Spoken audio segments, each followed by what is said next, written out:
तो क्या हमको 2026 में John Jones versus Daniel Cormier की ट्रिलॉजी फाइट देखने को मिलेगी? यूएफसी के अंदर हबीब वर्सेस कॉनर के बाद अगर सबसे ज़्यादा वॉयलेंट डार्क राइवलरी अगर कोई रही है तो वो John Jones versus Daniel Cormier की रही है। कल यहाँ पर फुटेजेस निकल के आए जिसमें जॉन जोन्स और डैनियल कॉर्मियर फेस ऑफ करते हुए देखने को मिले हैं हम सबको, और लोगों को ऐसा मानना है कि शायद यहाँ पर एक ट्रिलॉजी फाइट हो सकती है। क्यों यहाँ पे फेस ऑफ करा है जॉन जोन्स और डैनियल कॉर्मियर ने, सारी चीज़ों के बारे में इस वीडियो के अंदर बताऊंगा आप सबको। और तो और यहाँ पर लाइट वेट डिवीजन में पैडी पिम्बलेट का ऐसा कहना है कि इलिया टुपुरिया को यहाँ पर वेकेट कर देना चाहिए। वो चाहता है कि यूएफसी इलिया टुपुरिया को स्ट्रिप कर दे और अल्टीमेटली वो यहाँ पर चैंपियन बनने वाला है लाइट वेट डिवीजन का। इसके बारे में भी इस वीडियो के अंदर डिस्कस करेंगे। वेल्टर वेट डिवीजन से अपडेट आ रही है कि जैक डेला मैडेलिना ने कॉल आउट करा है शाफकात राखमनोव को फाइट के लिए। ये फाइट यहाँ पे पॉसिबल हो पाएगी नहीं हो पाएगी, सारी चीजों के बारे में इस वीडियो के अंदर डिस्कस करेंगे। लेकिन उससे पहले आपसे वीडियो को लाइक कर देना, चैनल को सब्सक्राइब कर देना यूएफसी कॉम्बैट स्पोर्ट्स का ऐसा ही कंटेंट हिंदी में एंजॉय करने के लिए। तो भाइयों, हबीब वर्सेस कॉनर हम सबको पता है यूएफसी की सबसे बड़ी राइवलरी थी, लेकिन इस राइवलरी से पहले यूएफसी के अंदर एक और बहुत बड़ी राइवलरी थी और वो थी लाइट हैवीवेट डिवीजन में Daniel Cormier versus John Jones की। इस राइवलरी को भी एक बहुत बड़ी राइवलरी माना जाता है। इसके अंदर भी काफी सारा drama, violence, trash talking involve थी। तो दोनों फाइटर्स जॉन जोन्स और डैनियल कॉर्मियर थे, ये एक दूसरे को बिल्कुल भी पसंद नहीं करते थे और एक दूसरे के अगेंस्ट इतनी सारी चीजें बोलते थे। काफी बार भी इनकी ब्रॉल भी हो चुकी थी, इनके फेस ऑफ के टाइम पे एक ब्रॉल हो गई थी, वो बहुत ज्यादा वायरल मोमेंट था यूएफसी का। तो ये राइवलरी यहाँ पर वापस से रीइग्नाइट हो चुकी है और हमने देखा है कि time and again, even though आज के टाइम पे डैनियल कॉर्मियर रिटायर्ड है, जॉन जोन्स हैवीवेट डिवीजन में चला गया, बट स्टिल ये दोनों आपस में एक दूसरे को ट्रैश टॉकिंग अभी भी करते रहते हैं। आपस में इन दोनों में फ्रेंडशिप अभी भी नहीं है। जैसे सिमिलरली हबीब और कॉनर आज भी एक दूसरे को ट्रैश टॉक करते हैं, एक दूसरे को बिल्कुल भी पसंद नहीं करते।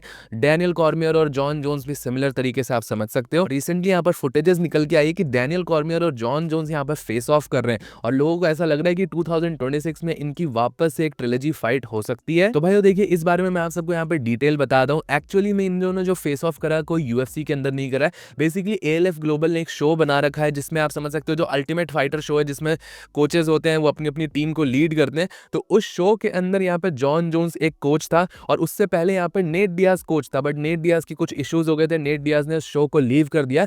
तो अब नेट डियाज के रिप्लेसमेंट में यहाँ पे डैनियल कॉर्मियर को डाला गया है। डैनियल कॉर्मियर अपनी टीम को कोच करेंगे, जो पोजीशन यहाँ पे नेट डियाज ने छोड़ी थी, और इन दोनों का अब यहाँ पर इसलिए फेस ऑफ हुआ है। अब यूजुअली ऐसे शोज का कॉन्सेप्ट यही होता है, आपने यूएफसी में अल्टीमेट फाइटर में भी देखा होगा कि मोस्टली ऐसा होता है कि जो कोचेस होते हैं उनकी टीम्स तो फाइट करती है और फिर एंड में जाके कोचेस भी आपस में फाइट करते हैं। बट हमने देखा है कि काफी बार ऐसा होता है नहीं भी फाइट करते हैं, कुछ सर्कमस्टेंसेस जब रिटायर्ड फाइटर्स कोचिंग करते हैं तब नहीं करते। तो सिमिलर तरीके से यहाँ पे भी इनकी कोई फाइट होने की चांसेस बिल्कुल भी नहीं है। और हम सबको पता है भाइयों कि जॉन जोन्स और डैनियल कॉर्मियर इस टाइम पे दोनों के दोनों ही रिटायर्ड है, दोनों ही यहाँ पर फाइट गेम से बाहर जा चुके हैं। तो इस टाइम पर इनकी ट्रिलॉजी फाइट बनाना बिल्कुल भी सेंस नहीं बनाती, स्पेशली यूएफसी से अलग जाके तो बिल्कुल भी नहीं बनने वाली। और तो और भाइयों, एक और है यहाँ पर एस्पेक्ट है कि जॉन जोन्स ने पहले दोनों फाइट्स जीत रखी हैं, तो ट्रिलॉजी का यहाँ पर कोई सेंस बनाते नहीं है। अरे भाइयों, यहाँ पर फाइट नहीं होने वाली, बट ये दोनों साथ में एक दूसरे के अगेंस्ट कोचिंग करने वाले हैं, तो आप डेफिनेटली कुछ ना कुछ हीटेड मूवमेंट एक्सपेक्ट कर सकते हो। आने वाले टाइम में डेफिनेटली कुछ ना कुछ होने वाला है, क्योंकि सिमिलर तरीके से भाइयों एक रूम के अंदर आप कॉनर हबीब को डालोगे तब यहाँ पे कुछ ना कुछ जरूर होगा। और आप सब समझ सकते हो बिल्कुल ही सिमिलर तरीके से पोलर ऑपोजिट्स है जॉन जोन्स और डैनियल कॉर्मियर, एक दूसरे को बिल्कुल भी पसंद नहीं करते, एक दूसरे के ओपिनियंस बिल्कुल भी नहीं सुनना चाहते, और ये दोनों एक साथ वापस एक शो में आ रहे हैं। और इनको डाला भी इसीलिए गया है ताकि कुछ यहाँ पे तिकड़मबाजी हो, और ये यहाँ पे डेफिनेटली आप सब एक्सपेक्ट कर सकते हो कुछ ना कुछ जरूर होगा। बाकी भाइयों, कुछ यहाँ पे बड़ा होने वाला है यूएफसी के लाइट वेट डिवीजन में, का यहाँ पर एक हिंट करा है पैडी पिम्बलेट ने। हम सबको पता है जनवरी के अंदर पैडी पिम्बलेट की एक इंटरिम टाइटल फाइट होने वाली है जस्टिन गेची के अगेंस्ट, और इस फाइट से पहले पॉडकास्ट के अंदर पैडी पिम्बलेट ने ये बोला है कि यूएफसी को यहाँ पर इलिया टुपुरिया को स्ट्रिप करवा देना चाहिए, या फिर यहाँ पर इलिया टुपुरिया को खुद से ही वेकेट कर देना चाहिए अपना लाइट वेट टाइटल। उसका ऐसा कहना है कि अगर इलिया को पता है कि वो लंबे टाइम तक यहाँ पर कमबैक नहीं कर सकता, वो लीगल बैटल्स में फंसा हुआ है, तो डिवीजन को होल्ड अप क्यों करना है, किसी भी फाइटर का वहाँ पे चांस क्यों लेना है, आप अपनी बेल्ट वेकेट कर दो और फिर आपको जो करना है आप वो करो, ऐसा यहाँ पर पैडी पिम्बलेट का कहना है। और तो और पैडी पिम्बलेट का ये भी कहना है कि अगर इलिया टुपुरिया अप्रैल, मई या जून तक कमबैक नहीं करता है तो यूएफसी उसको ऐसे भी स्ट्रिप करने वाली है, और उसके बाद वो बिना इलिया टुपुरिया को हराए या बिना इलिया टुपुरिया से फाइट किए ही वो यूएफसी का लाइट वेट चैंपियन बन जाएगा। मतलब उसका सीधा सीधा इंप्लीकेशन यही कहना है कि वो यहाँ पे जनवरी के अंदर इंटरिम टाइटल फाइट जीतने वाला है, जस्टिन गेची को हराने वाला है, ऐसा यहाँ पे पैडी पिम्बलेट का कहना है। यहाँ पर भाइयों दो बातें कही है पैडी पिम्बलेट ने। पहला, उसका ऐसा कहना है कि इलिया टुपुरिया को खुद से वेकेट कर देना चाहिए, डिवीजन होल्ड अप हो रहा है यहाँ पर।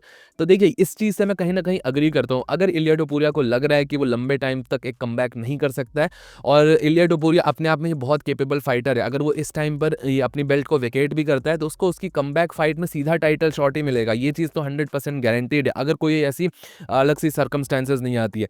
तो यहाँ पर बेल्ट वेकेट करना भी जायज़ है, कुछ बहुत ज़्यादा बुरा नहीं है, क्योंकि यहाँ पर फिर एक इंटरिम टाइटल की जगह पे एक अनडिस्प्यूटेड टाइटल की फाइट होगी, किसी को चैंपियन बनने का भी मौका मिलेगा, दूसरे लोग भी यहाँ पर होल्ड अप नहीं होंगे, तो उस चीज़ से डिवीजन मूविंग रहता है। ये चीज़ यहाँ पर करी जा सकती है। ऑब्वियसली इलिया टोपुरिया के लिए ये चीज़ सही नहीं होगी, इलिया टोपुरिया के लिए बहुत बड़ा सेटबैक होगा अगर उसको बेल्ट वेकेट करनी पड़ती है तो। लेकिन स्टिल मुझे ऐसा लगता है कि उसको कमबैक फाइट में टाइटल फाइट मिलेगी तो वेकेट करना भी एक ऑप्शन कंसिडर किया जा सकता है। बाकी भाइयों दूसरी चीज़ यहाँ पर पैडी पिम्बलेट ने ये बोली है कि वो यहाँ पर एक इलिया टोपुरिया को फाइट किए बगैर ही चैंपियन बन जाएगा अप्रैल मई जून के अराउंड। उसका ऐसा मानना है कि वो जस्टिन गेची को हराने ही वाला है यहाँ पे जनवरी के अंदर। मेरा यहाँ पे सबसे बड़ा सोचना यही है कि जस्टिन गेची जैसे अपोनेंट को आप ओवरलुक नहीं कर सकते हो।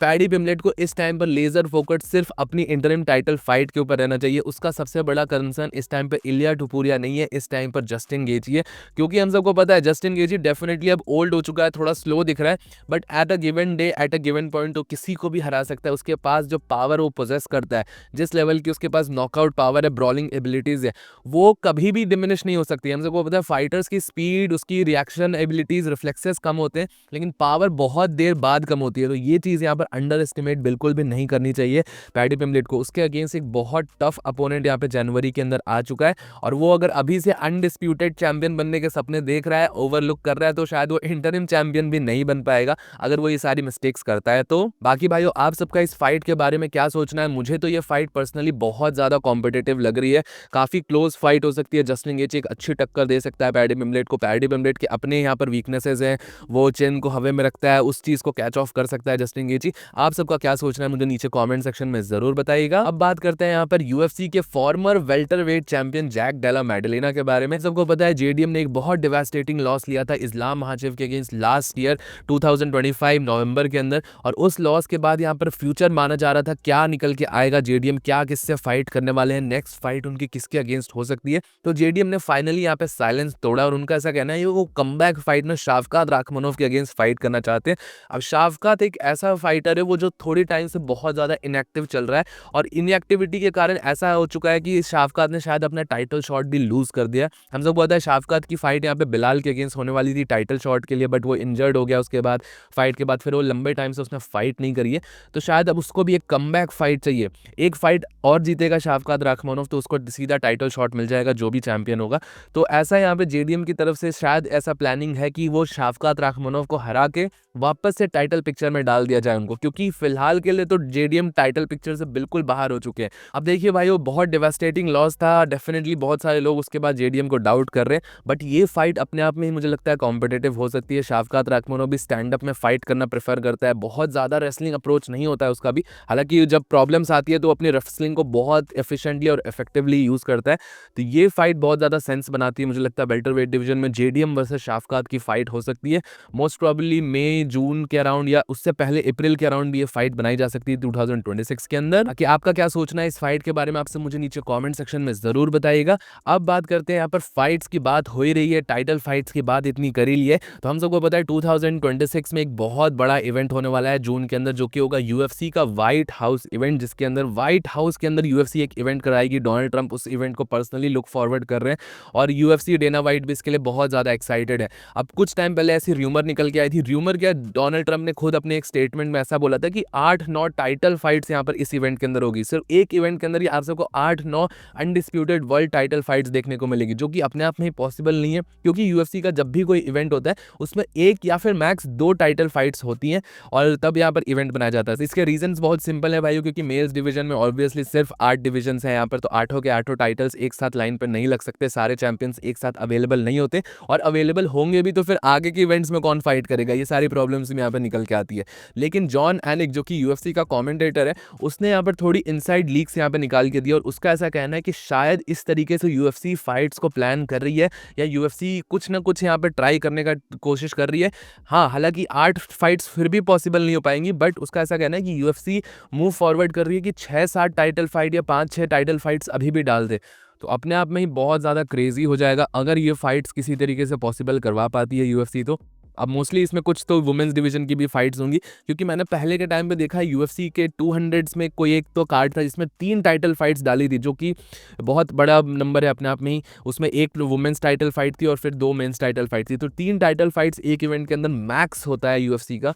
6-7 या 5-6 टाइटल्स डाल देना अपने आप में ही बहुत बड़ी चीज़ होगी यूएफसी के लिए, ये पुल ऑफ करना। इन गार्ड भाइयों, आप सबको सारी की सारी टाइटल फाइट्स ही देखने को मिलेगी। फिर ये क्या सारी की सारी फाइट्स 5 राउंड की होगी, सब 25 मिनट की फाइट होगी, इवेंट भी बहुत लंबा चलेगा। ये सारी चीज़ें यहाँ पर निकल के आएंगी अगर इतनी सारी टाइटल फाइट्स डलती है तो। आपका इस बारे में क्या सोचना है? क्या ये पॉसिबल हो पाएगा या बस डोनाल्ड ट्रंप हाइप बनाने के लिए सारी चीज़ें बोल रहे हैं? मुझे नीचे कॉमेंट सेक्शन में ज़रूर बताइएगा। टिल देन वीडियो पसंद आया होगा तो प्लीज़ वीडियो को लाइक, चैनल को सब्सक्राइब कर दीजिएगा। मिलता हूँ हम सबको नेक्स्ट वीडियो में अगले अपडेट के साथ।